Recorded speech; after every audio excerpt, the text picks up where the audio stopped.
Strugglers, I've made a lot of videos about competition shows on this channel, and in the age of online streaming, it's easier than ever to access any show that you want, new or old, as long as you sign up for every streaming service in existence and pay their monthly fee, which increases every year while still showing you ads most of the time and then sift through the mountains of garbage to get to something that's actually worth watching. So, cutting the cord was a great idea. We're having so much fun out here, guys. Watching stuff is just so easy. There are so many competition shows that I could talk about. There have been hundreds made over the years. But not every show is readily available to everybody to watch. And sure, I could babble on about 2005's show Who's Your Daddy, which took a woman who was adopted as a baby and had her try to guess who her biological father was for a cash prize. One of them is her long-lost dad, but can she figure out who he is? Oh, God.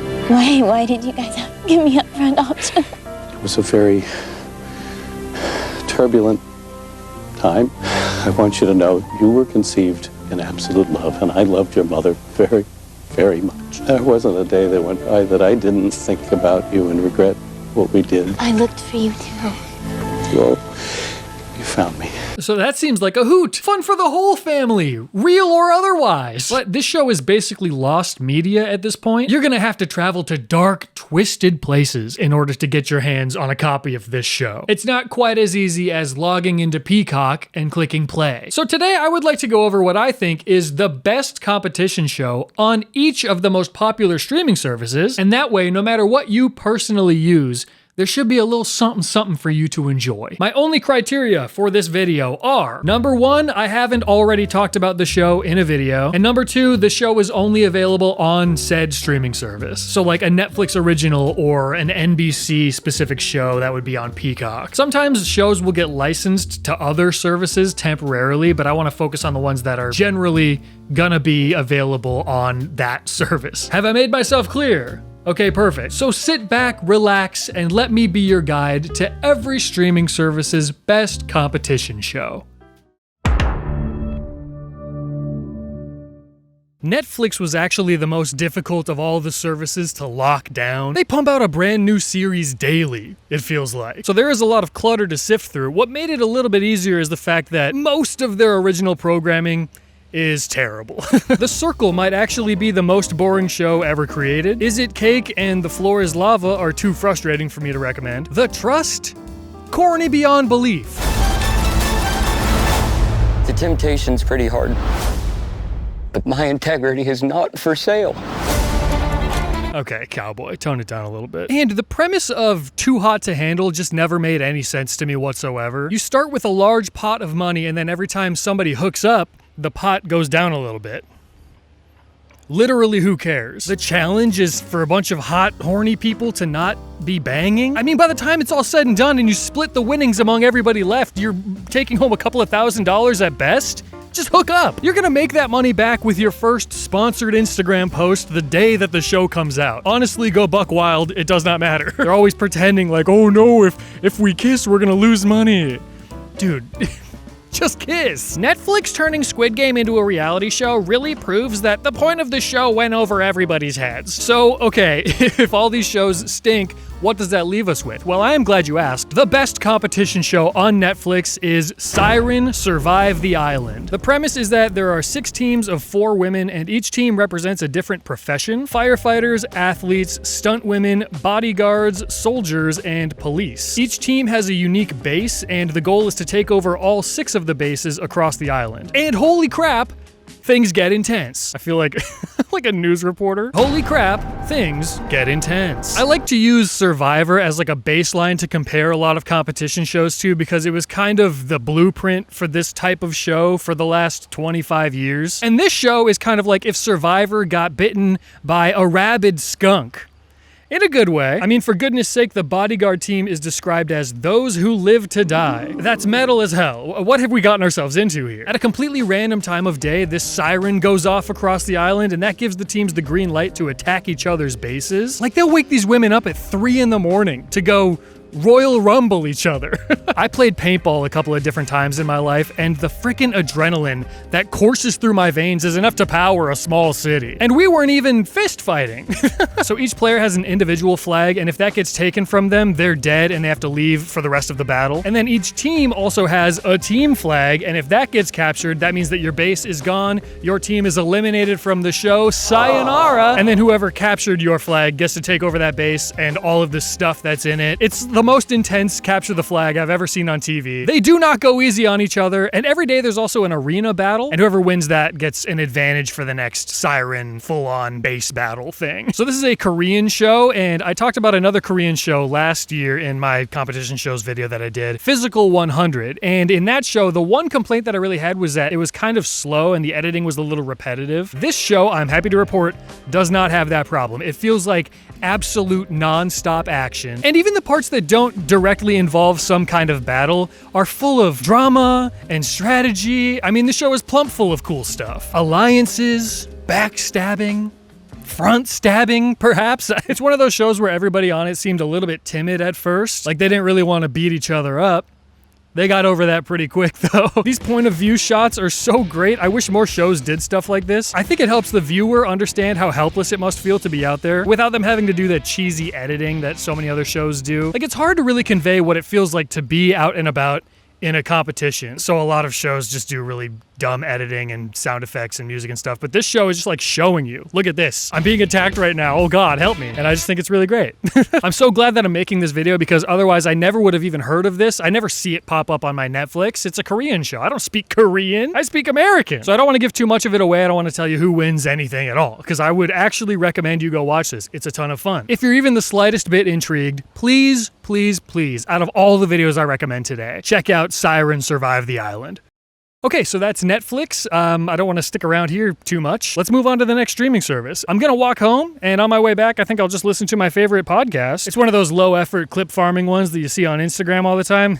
I love it. Let's check it out. Oh, dude, did you hear that the company Helix is sponsoring this video? Oh, dude, that reminds me, the sleepover is soon, right? Yeah, bring your favorite DVD that you want to watch. We'll put them all in a big bucket, and then we'll draw out random ones, and we'll have a good time. Anyway, Helix makes premium mattresses and bedding that are customized to fit your needs and sent straight to your door for free if you live in the US. Doesn't your mattress come rolled up in a box and it's super easy to set up? Right, so you just take the short Helix sleep quiz and then based on your answers, they'll recommend a mattress that should be a perfect fit for you. Well, I know both you and Jaden sleep on your sides and prefer a medium firmness to your mattress. And that's why we got matched with the Midnight. We've had it for years now. We fall asleep so fast. It's our favorite mattress we've ever had. We never wake up feeling sore either. I heard that Helix offers 20 different mattresses from their award-winning Luxe line to their Helix Kid mattresses, and that means that there's basically something for everybody to enjoy. Right, and in case you're worried about purchasing a mattress you haven't slept on, Helix comes with a 100-night sleep trial and a 10-year warranty. I heard they also have financing options and flexible payment plans to make getting a brand new mattress as accessible as possible for you. Dude, that's crazy. I'm so organically interested in getting a brand new mattress now. Well, you can go to helixsleep.com/Scott Cramer to get 20% off plus 2 free pillows. This was a real natural conversation that wasn't specifically made to generate social media engagement. I know, right? Anyway, thank you to Helix for sponsoring this video, and thank you to you guys as always for using my links when I have them. Helps me out a ton.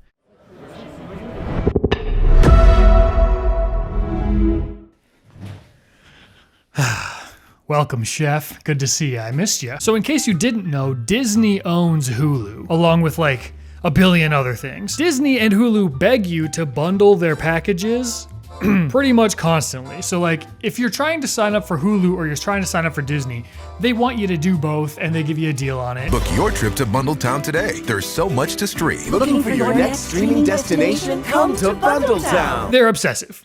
I got out of the shower one day and it was written in the fog on the mirror. It's some sick, twisted shit. But because they're basically the same company, I'm just gonna combine the two as if like Hulu and Disney are the same platform. I know people are gonna be just distraught. It's gonna ruin some people's day hearing that, but that's what I'm doing. So under those circumstances, I think the no-brainer would be to look at Disney Plus and choose the DCG, Disney Channel Games, as the best competition show on their service. But obviously I already made a video about the Disney Channel Games 4 years ago, holy crap. So it doesn't fit the criteria, and that really is the only proper competition show on Disney+. So that leaves us with Hulu. And it's really not much better over there, if I'm being honest. It's mostly just crime documentaries and network TV over there on Hulu. There's a show called Exposure that I think is a Hulu original, and it is a competition show. That show is about photographers that have to use a phone instead of a normal camera. And it's so obnoxiously sponsored by Samsung that I feel like I should be getting paid just to be showing clips from it. So I don't want to choose that one. But lucky for us, Fox and Disney have signed a multi-year deal as well. So for that reason, I will be choosing Fox's Crime Scene Kitchen. If you know me, you know how much I love a good murder mystery. I've made my own trilogy of them throughout the years, inspired by one of my favorite shows growing up, Who Done It? And I also enjoy a good cooking show every now and then.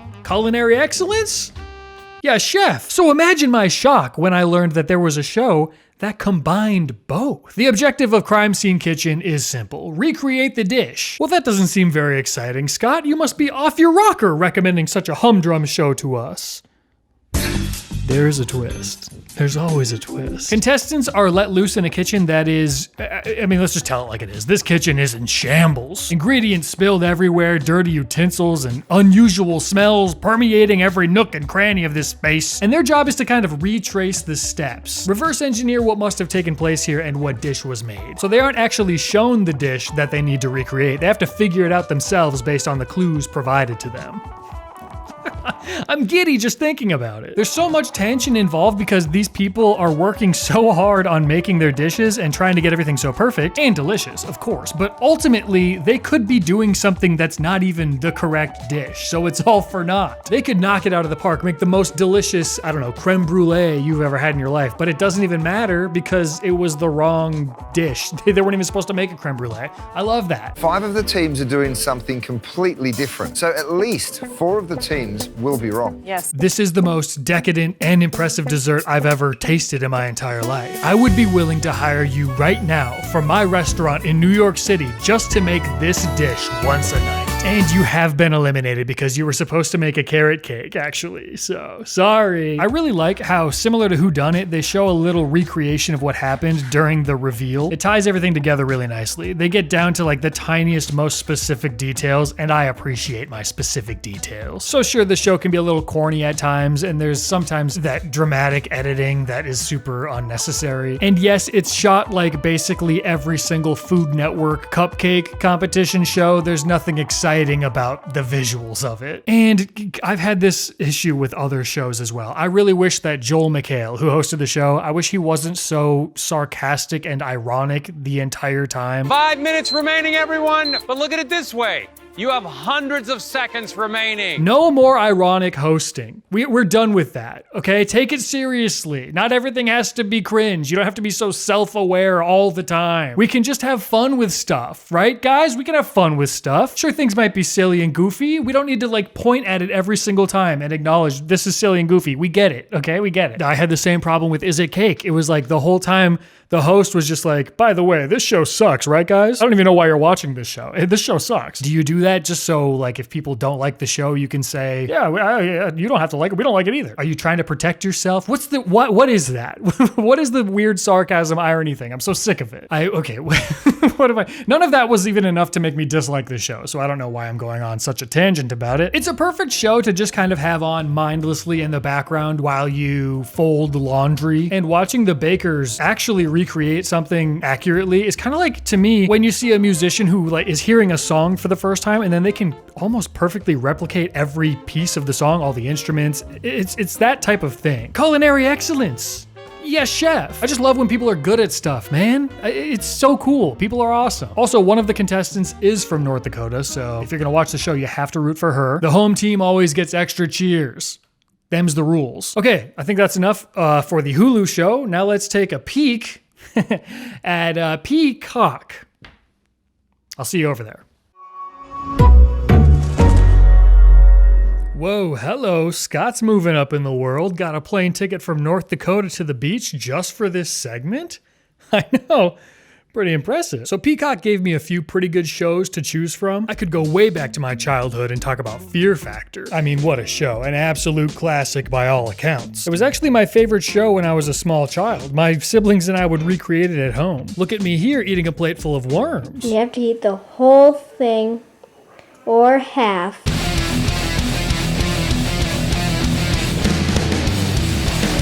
I was a twisted little freak. And more recently, of course, you've got The Traitors. And this is probably the actual best Peacock competition show, but it's so similar to Who Done It, which I've talked about extensively on this channel. If you know, you know. I still do recommend it though. The Traitors is great. You can't go wrong with The Traitors. But there were also some stinkers in the bunch as well on Peacock. The Other Games is just a lamer version of the Cramer games, which will be back this fall, bigger and better than ever. There's also a show called Strugglr that looks like another variation of the Floor is Lava type of show. I'm looking for something a little more saucy than that. You know? Something with a little more bite to it. And that's when I was reminded of my interview I did with Tommy 2Liter. We were talking about how he was the star of one of the best episodes of Deal or No Deal, and he mentioned that he was asked to be on this new show called Deal or No Deal Island. Welcome to the island, baby. So that's the show we're talking about. Here's how it works. Throughout the show, contestants search, battle, and barter for cases containing various amounts of money. Every time they earn a new case, it gets added to the board. And then those cases are used to play Deal or No Deal. And Deal or No Deal on the show is kind of the substitution for like Survivor's tribal council. It's how they decide who goes home. It's kind of a perfect little combo. A fun premise, in my opinion. And if you know anything about Survivor, you know that one of the most iconic players is Boston Rob. He dominated 6 seasons of that show, and he gets to play Deal or No Deal Island? That's crazy because they haven't even asked me to be on 1 season of Survivor. It's kind of up if you think about it. I am Joe Manganiello, and I'm here to make sure that none of you go missing. Oh my God, that's the guy from Spider-Man. Weird small role to know him from, but okay, I guess. Now be warned, the show does start off a tad bit slow. That's just because there's like a lot of rules and world building that has to be done. But once you get to know all the contestants and the alliances start to form and drama ensues, let's go, baby. I gotta be honest, it took me a while to fully understand the rules. I didn't really get how the game worked until like episode 3. So, to be fair, it didn't really curb my enjoyment either. So I don't know how much it matters that I was a little confused. And you might not even have that problem. You may be much smarter than me. You likely are. I really think that's all I have to say about it. It's Survivor mixed with Deal or No Deal. If you're into that, you're gonna be into the show. But if you are not yet quite convinced, I do have one more question for you. What if I was one of the contestants? Would that help sway you? Would you watch the show then? NBC. Hello. I would love to participate in this show next season. I would be very good at it. I'm sure the strugglers can vouch for me. Guys, please, you gotta help me out here. Survivor has been ignoring me for literal years now. I need this so bad. Yeah, they're always down in the comments talking about how good I would be at shows like this. I heard a rumor that they all pledged to watch every single episode if I was on that season too. Those guys are crazy. Call me. And while I'm waiting for my phone to ring, let's check out the next streaming service. So Amazon Prime Video was an interesting one because they don't have a lot of originals on there. These goats are so mad at me. They have a ton of programming on there, but not all of it is originals that like come with a Prime subscription. So a lot of it you're having to rent or like pay extra for in order to watch. Excuse me. Do you mind? So it was tricky to find something that fits the criteria. Hello, goats.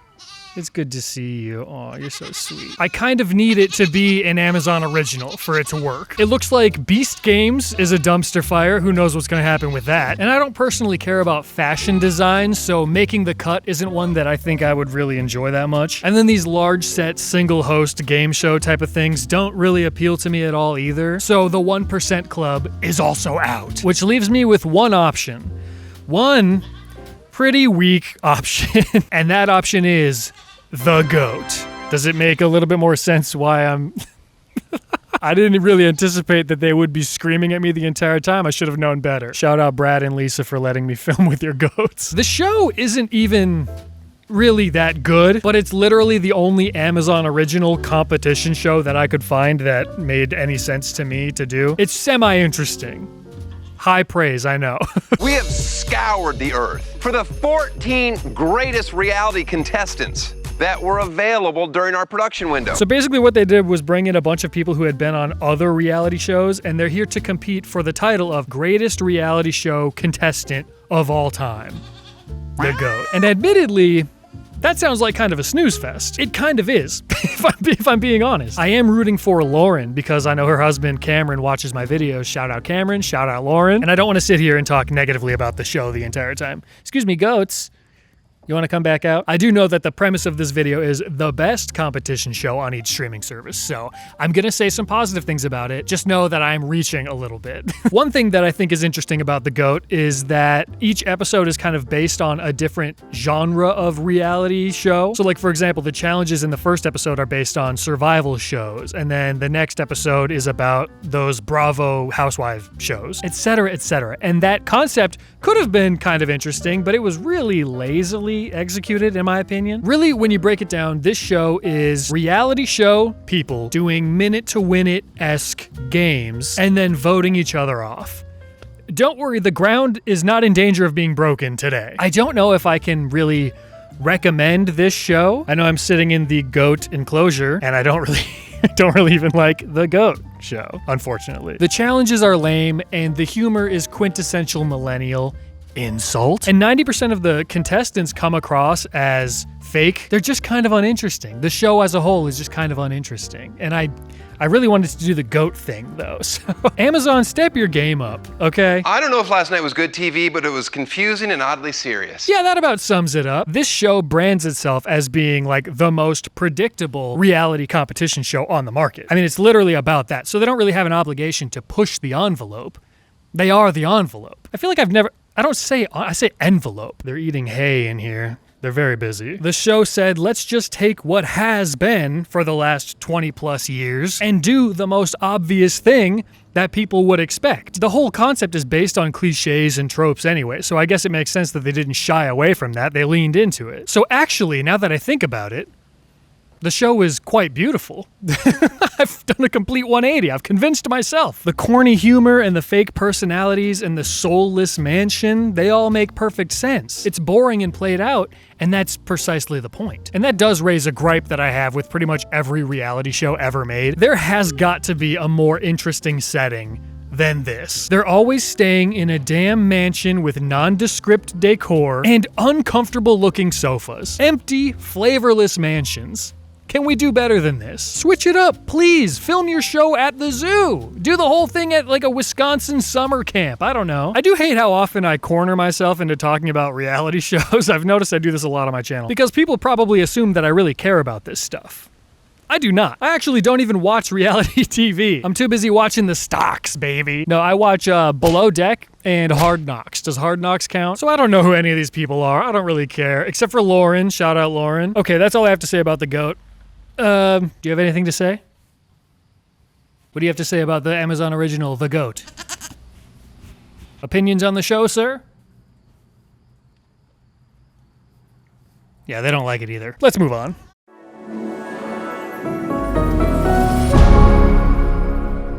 I was gonna record this part on those bleachers out there, but it's raining something fierce, so I'm just gonna stay in my car. Paramount Plus is mostly just cop dramas, children's programming, and competition shows. So we've got a lot to choose from. Because CBS is the network that owns Paramount, that means we've got the heavy hitters on this service. You've got Big Brother, you've got The Amazing Race, you've got Survivor, for goodness sake. But none of them are the best. Obviously, Survivor is the best.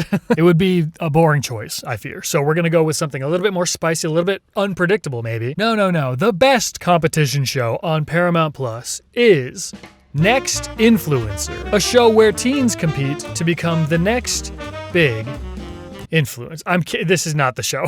That is maybe the worst show I've ever seen. No, the real show is The Challenge, and more specifically, The Challenge All-Stars. Oh look, another show starring reality show contestants from years past. This might be another one that I don't really like that much. No, I do like it. Half of the people on The GOAT were on The Challenge at one point, so we're just recycling the same people over and over forever. This show is advertised frickin' constantly if you're watching an NFL game on CBS. But I had never seen it for myself until now. Apparently it's been on since the 90s. Where have I been? There have been over 40 seasons of this show, if you count the spin-offs that have come off of it as well. How I've never seen it, I do not know. But I will say, It's pretty cool. The set pieces and challenges are what I would describe as striking. I mean, look at this. That's a lot better than what the goat was doing, at least.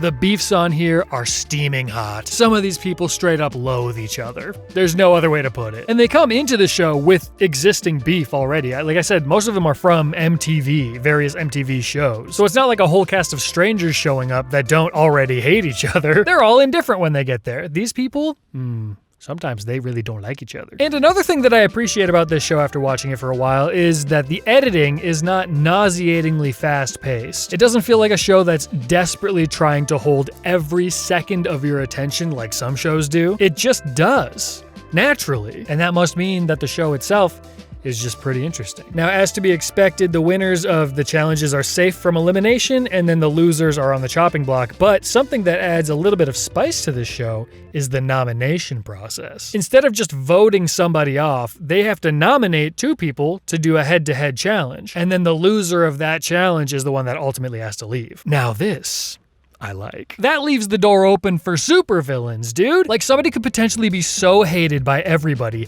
that every chance they get, they are being voted off. But if they're good enough at winning these challenges, they'll just stick around forever. They'll never go away. They can just keep winning, even though everybody wants them gone.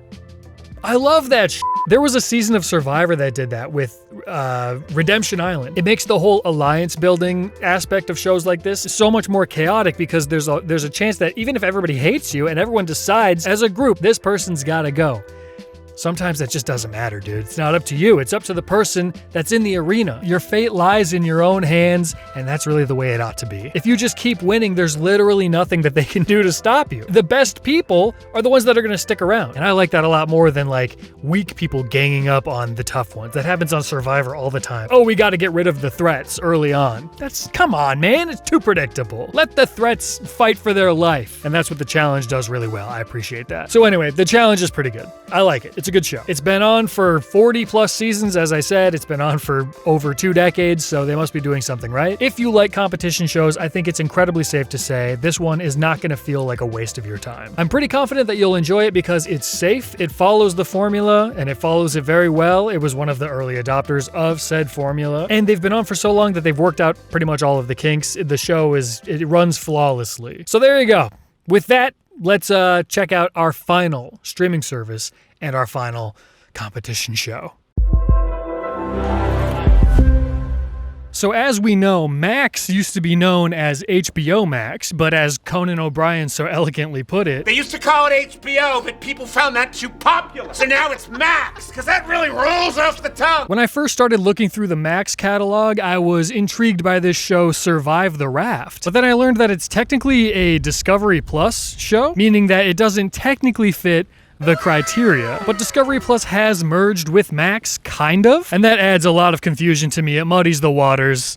Look at how muddy these waters are. I decided to just focus on a show that's exclusive to Max, kind of like I did with Hulu and Disney. So I'm surfing through the app. I'm on Max. All of the TLC garbage is here. I'm not interested. There's also a ton of cooking shows and more car stuff than I ever could have imagined. Like, genuinely think about the maximum amount of car shows that could possibly be on a streaming service.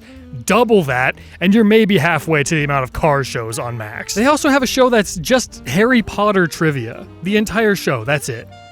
Harry Potter trivia. I'm not talking about like a Jeopardy category. I'm talking about an entire show dedicated to Harry Potter trivia. Hogwarts Tournament of Houses! We'll leave you this evening with some of Dumbledore's best advice. Nitwit, blubber, oddment, tweak. Good night. What are we doing here, guys? Genuinely, what are we doing here? So for this particular video, out in the wind here, I've decided to set my sights on Max Original, The Bridge. Does it make sense now why I'm subjecting myself to the elements? I got kind of cute with this video, didn't I? Kind of adorable, huh? Okay, listen to the premise of this show. There's an island in the wilderness that contains a chest filled with about $130,000. I'm talking US. 130,000 US. 12 contestants have to work together to build an 850-foot bridge to get to that island by hand in 20 days. They can't swim, they can't sail, they gotta build a bridge and walk across it.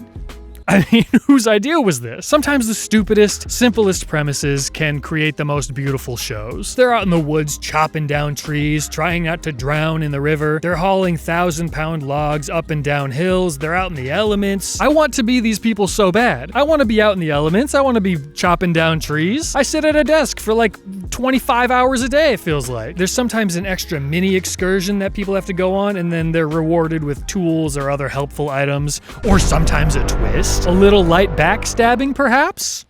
What do you think? Are you interested? Could I offer you some light backstabbing? The bridge is so beautifully shot, sometimes I forgot I wasn't watching a scripted show. It looks like a movie, dude. These cinematic interview shots? The color grading? It feels like a really high quality nature documentary or something. I'm so glad that we're ending on this one because it's such a relaxing vibe. When you turn on a competition show, a lot of the time you're kind of expecting high intensity, maybe a little bit of stress. Like you're definitely gonna feel uneasy for at least a good portion of it, right? But this show in particular, I would describe as serene. There are sections where things get a little dicey and my heart was pumping, but then you come back down, they ease you back into the water, and it's a nice, beautiful, warm, cozy environment. I don't know, guys, I just love it. I also found myself rooting for everybody at different points in the show. There was never a time when I was like, I never want this person to win. There is an individual winner at the end. They kind of have to vote for it. And at different points in the show, I was like, oh, I want this person. No, now I want this person. Oh, no, now I want this person. And I think that's great. That means that the cast of characters that they brought together were good. Not everyone was always super likable, but sometimes I liked the unlikables, you know?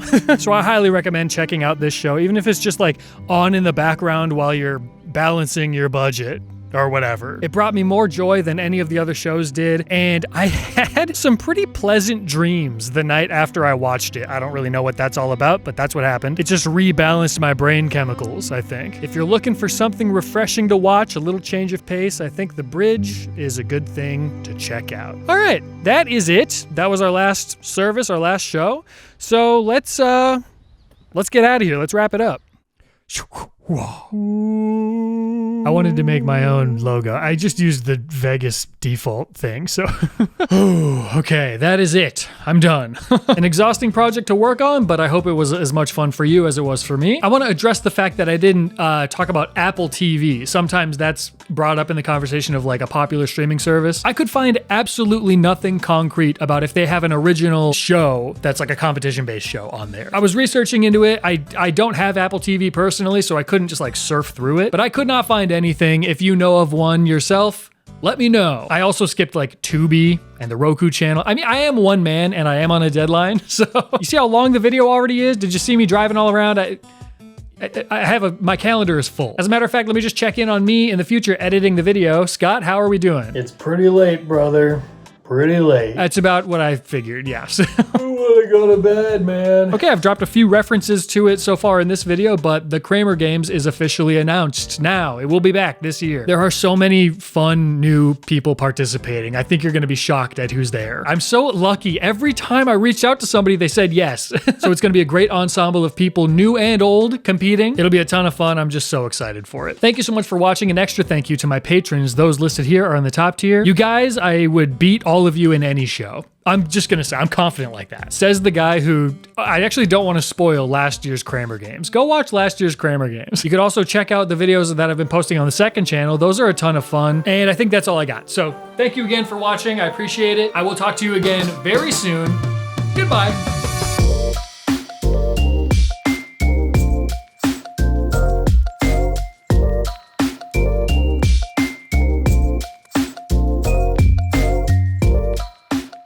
My backpack? Hey, you eat my backpack?